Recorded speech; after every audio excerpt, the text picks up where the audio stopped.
Então, mais uma vez, boa tarde a todos. Nossa aula de hoje é sobre, ainda continuando o assunto sobre revoluções inglesas.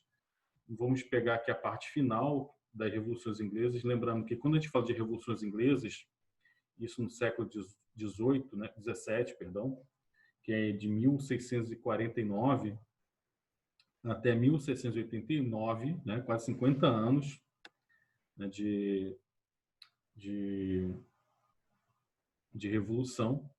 Nós temos, então, várias etapas dessas revoluções, né? Alguns trabalham como sendo coisas separadas, mas a gente vai ver aqui como tudo como um todo. Então, você deve lembrar que o que foi o começo da Revolução, né? A primeira fase é a Revolução Puritana. Falamos bastante na última aula sobre a Revolução Puritana. Primeiramente, por que tem esse nome? Porque foi um conflito, né, entre o rei, que tinha pretensões absolutistas, o Jaime I, perdão, o Carlos I, da dinastia de Stuart.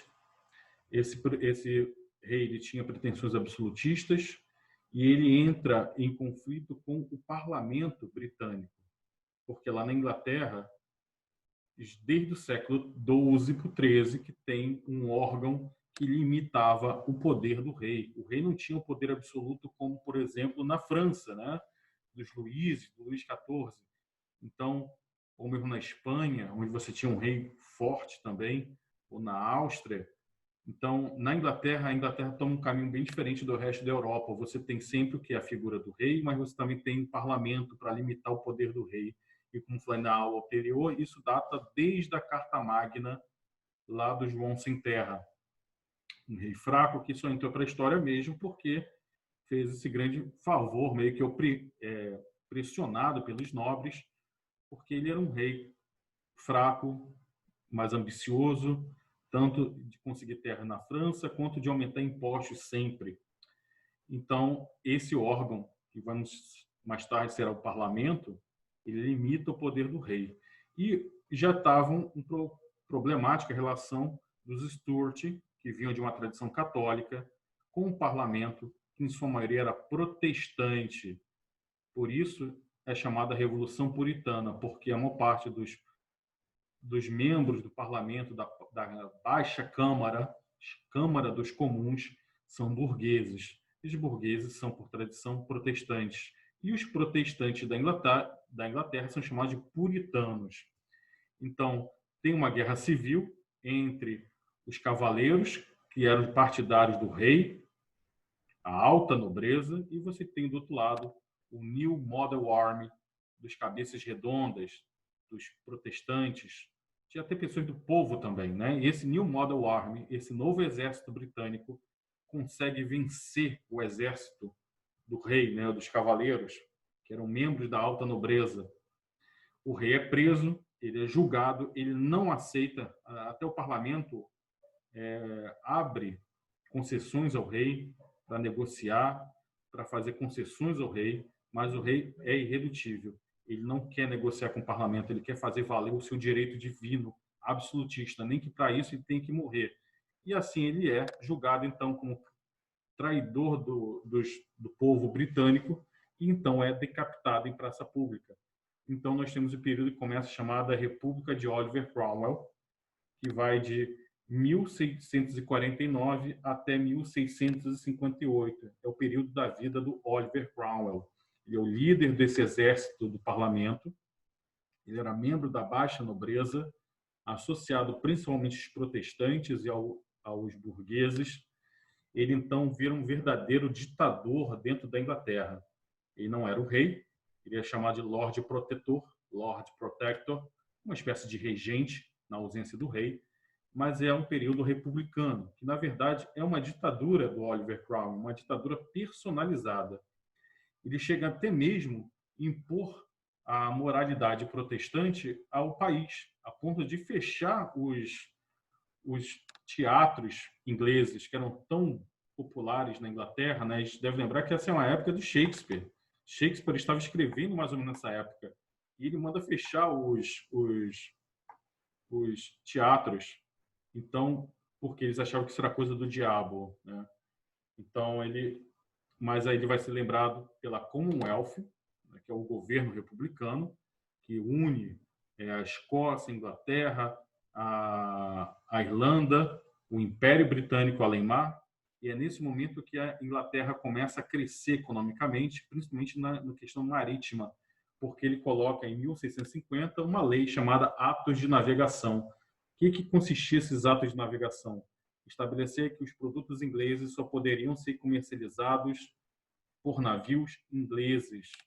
Mercadorias vindas do Oriente só poderiam ser levadas para a Inglaterra por navios ingleses. Produtos das colônias britânicas só poderiam ser transportados por navios ingleses. Isso leva, então, a um choque com, por exemplo, com os holandeses. Os holandeses eram os carreteiros da época. A gente deve lembrar que vocês aprenderam isso em História do Brasil, que quem investia na indústria açucareira brasileira e transportava o açúcar do Brasil para a Europa não eram navios portugueses, eram navios holandeses.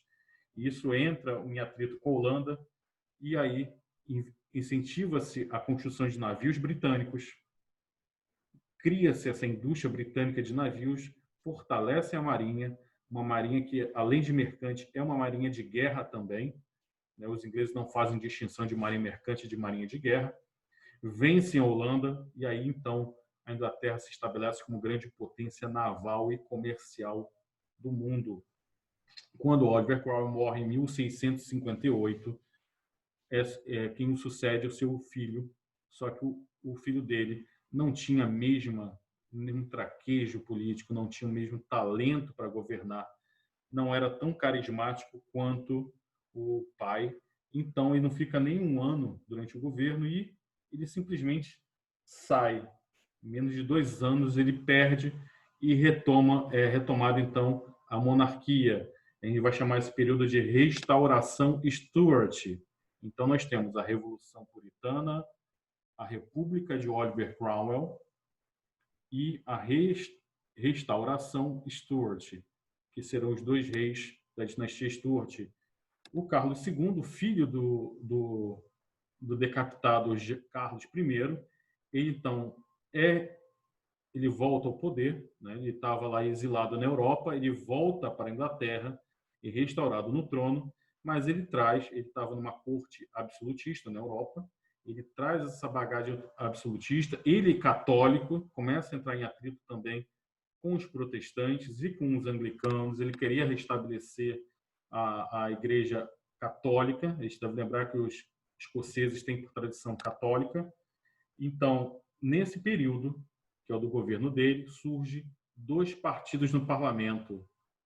Isso é importante, porque quando se fala de política inglesa, esses 2 vão ficar até o mesmo hoje. Hoje em dia não se fala tanto, mas até mais ou menos a Segunda Guerra Mundial se falava muito desses 2 partidos. De um lado, nós temos os conservadores, chamado Tory, o partido Tory. E do outro lado, nós temos o partido dos liberais, o partido Whig. Então, conservadores eram aqueles partidários do absolutismo que queriam um rei mais poderoso, mais absolutista e aceitavam tudo dos Stuart. Eram os membros da Câmara dos Lordes, né? Da Câmara Alta. Mas é aí que está, não é mais simplesmente a Câmara dos Comuns contra a Câmara dos Lordes.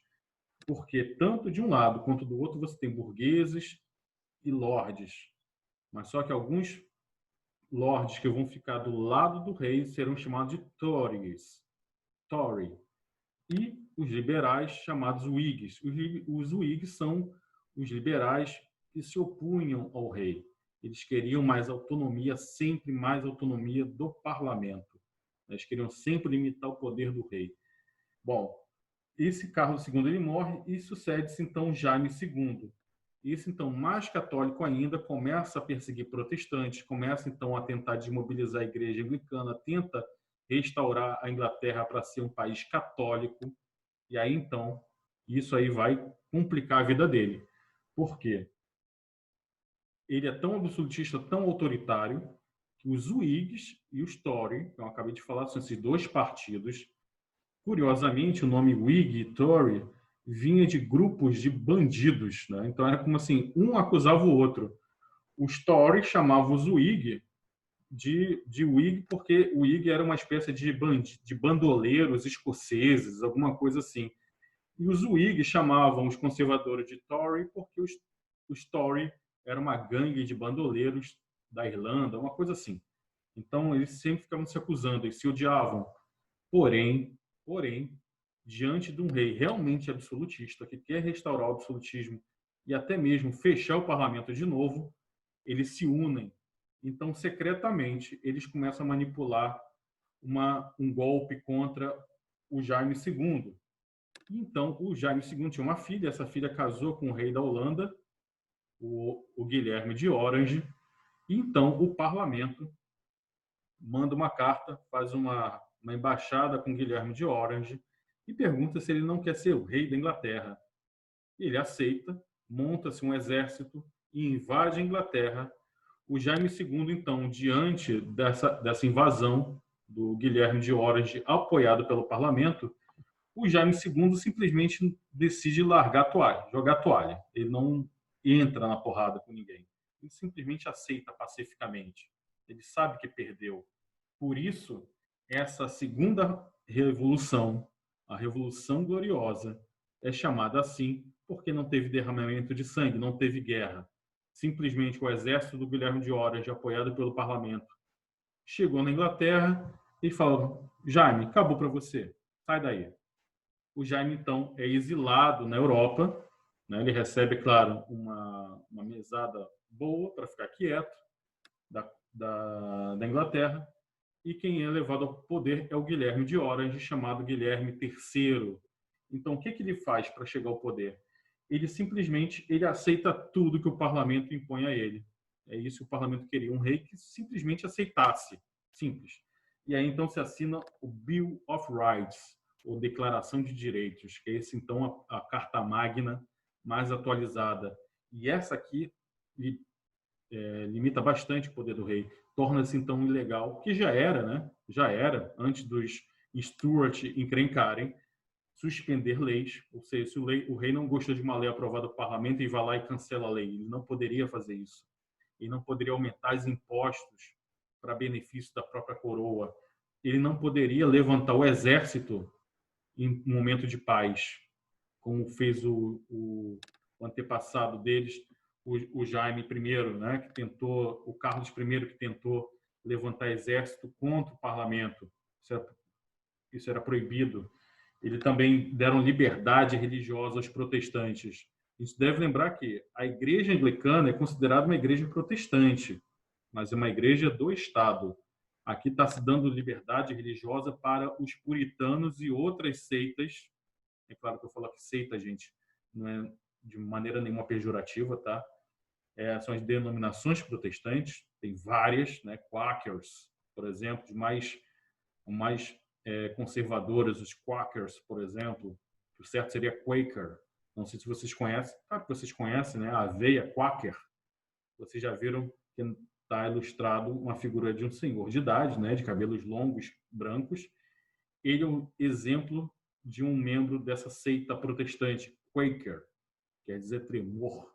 Eles eram chamados de tremor porque eles eram muito conservadores, muito fechados, era uma comunidade fechada, levava a Bíblia ao pé da letra. Então, essas denominações protestantes, puritanos, quakers, entre outros, eles metodistas vão ter liberdade total para exercer sua fé na Inglaterra. E então, outra coisa também, vai ser garantido a eles o direito de se defender caso eles sejam perseguidos. Eles vão ter o direito de portar armas, que era proibido, então, né? E eleições livres do parlamento.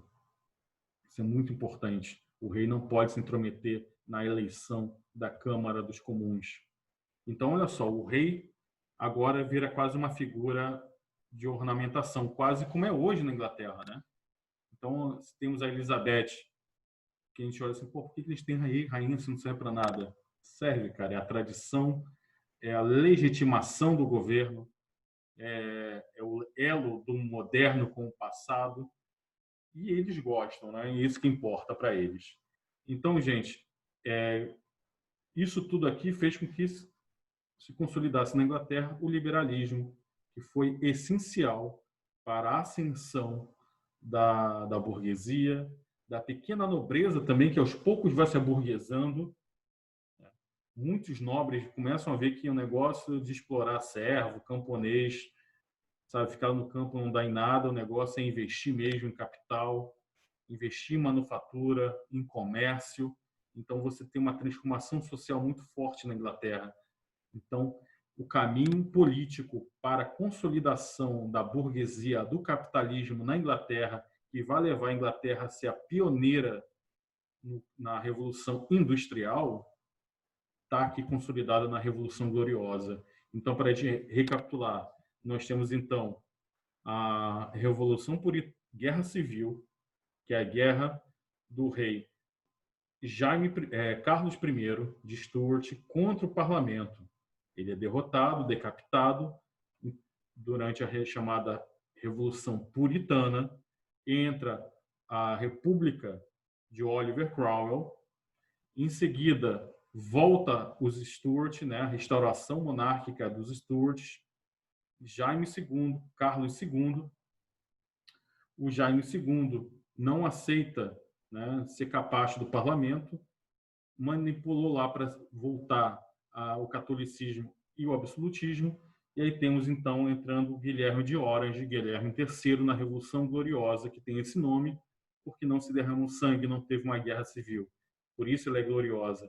Então, esse processo das revoluções inglesas vai levar mais adiante à Revolução Industrial. Ele montou todo um ambiente propício para a burguesia poder crescer, porque esse Bill of Rights, essa forma de governo do rei constitucional com o parlamento, que a gente chama de monarquia parlamentarista ou monarquia constitucionalista, já que o rei não está acima da Constituição, não está acima do parlamento, ela vai pavimentar o caminho para o capitalismo.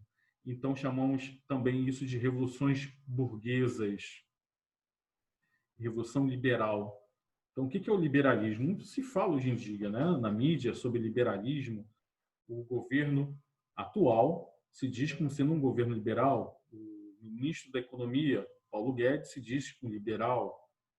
Então, o que é ser liberal no século XVIII, como estamos vendo aqui, né, do 17 para o 18? Nós estamos vendo aqui o surgimento de uma ideologia que preserva principalmente a liberdade do indivíduo, as liberdades individuais, a igualdade de direitos perante a lei e a defesa da propriedade privada. Então, isso aqui é a ideologia da burguesia, que na época era revolucionário. É claro que hoje em dia, se vocês acompanham um pouco de política na TV, esse discurso liberal, hoje, ele é mais conservador. Mas, na época, lutando contra o feudalismo, contra as monarquias absolutistas, o pensamento liberal ele vai ser revolucionário, ele vai ser o futuro, né? Então, na apostila de vocês tem um pequeno texto falando sobre John Locke, que ele foi contemporâneo das revoluções inglesas, então ele viu o que aconteceu na Inglaterra e ele escreve sobre isso, John Locke. Ele fala então sobre o liberalismo, o sistema de governo ideal, que seria então baseado principalmente no parlamento. Ele era contrário totalmente ao absolutismo monárquico. Ele falava que o mais importante era o governo exercido pelo parlamento, e um parlamento representando a sociedade, inclusive o povo, não só os lordes, né? É interessante que na Inglaterra você tem a Câmara Alta, que é a Câmara dos Lordes, que herdam o seu título e herdam um assento no parlamento, e a Câmara dos Comuns, onde são eleitos representantes do povo. Em sua maioria, é claro, burgueses, né? Altos, da alta burguesia, da média burguesia, alguns até da baixa, né? Pode ser, mas já é um grande avanço. Dificilmente, é claro, coitado, um funcionário baixo ou um trabalhador de fábrica, de manufatura, conseguiria entrar no parlamento. Mas já era um grande avanço pessoas que não eram de sangue azul, da nobreza, poderem participar do governo. Isso já era um avanço incrível. E claro que hoje em dia na Inglaterra você tem um partido, por exemplo, o Partido dos Trabalhadores, o Partido Trabalhista, não dos trabalhadores, mas o Partido Trabalhista, você tem pessoas até mesmo da classe trabalhadora, que chegam ao parlamento, porque são eleitas. Então, essa é uma tradição que já é desde essa época na Inglaterra. E quando a gente for falar sobre iluminismo francês, né, que vai levar a toda uma transformação social dentro da Europa continental, é claro, principalmente na França, o iluminismo ele nasce então na Inglaterra e na França. E o John Locke é um dos principais pensadores. Os livros que ele foi escrevendo vão chegar na França. O Voltaire, por exemplo, ele vai passar um tempo exilado na Inglaterra, ele vai ter contato com essas ideias e vai levar para a França. E na própria América, quando os americanos, né, os colonos americanos, se levantarem contra a opressão do rei inglês e do parlamento inglês também, vai chamar a essa tradição liberal, né, do John Locke. Então, eles também, o iluminismo ele não vai ficar apenas na Inglaterra e na França, ele também vai chegar na América. Então, gente, alguma dúvida até aqui? Algum problema? Vocês querem fazer algum comentário? Valeu, Isaac. Então, gente, a gente fecha por aqui, tá? Mas antes de mais nada, eu gostaria que vocês se mantivessem logados.